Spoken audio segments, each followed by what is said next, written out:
उनमें विपत्ति और दुख का ऐसा तांडव मचेगा कि वो नष्ट हो जाएंगे। महाराज जी, आप तो सबके हृदय की अंतःकरण की स्थिति को जानते हैं। महाराज जी, ऐसे जनों की अंतःकरण की स्थिति बड़ी भयावह, बड़ी गंदी होती है, बड़ी गंदी होती है। बाहर से नकाबपोश की तरह मुस्कुराते दिखाई देते हैं, हंसते दिखाई देते हैं, अंदर जलते हैं, क्योंकि पूर्व जन्म के जो पाप हैं, अब उनके पाप का जो क्रम लागू हुआ है वो नष्ट हो जाएंगे।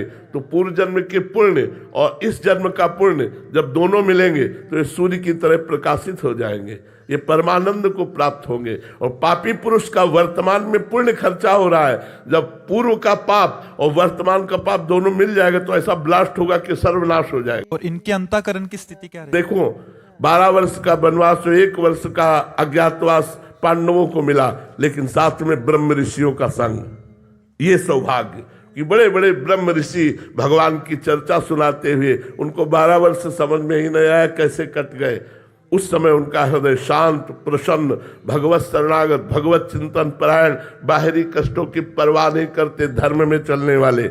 ये अधर्मिक पुरुष लोग थोड़ी देर के लिए बाहरी सुखों को भोगते हैं और अंत में महादुख को प्राप्त होते हैं। इसलिए सबसे प्रार्थना है, पाप से डरो, अधर्माचरण से डरो, उन्नति धर्म पूर्वक हो तो स्वीकार करो, धर्म पूर्वक रुपया मिले तो स्वीकार करो, अधर्म रूपी धन, अधर्म रूपी उन्नति बिल्कुल स्वीकार न करो। वो तुम्हारे परिवार को और तुम्हारे को परम अशांति प्रदान करेगी।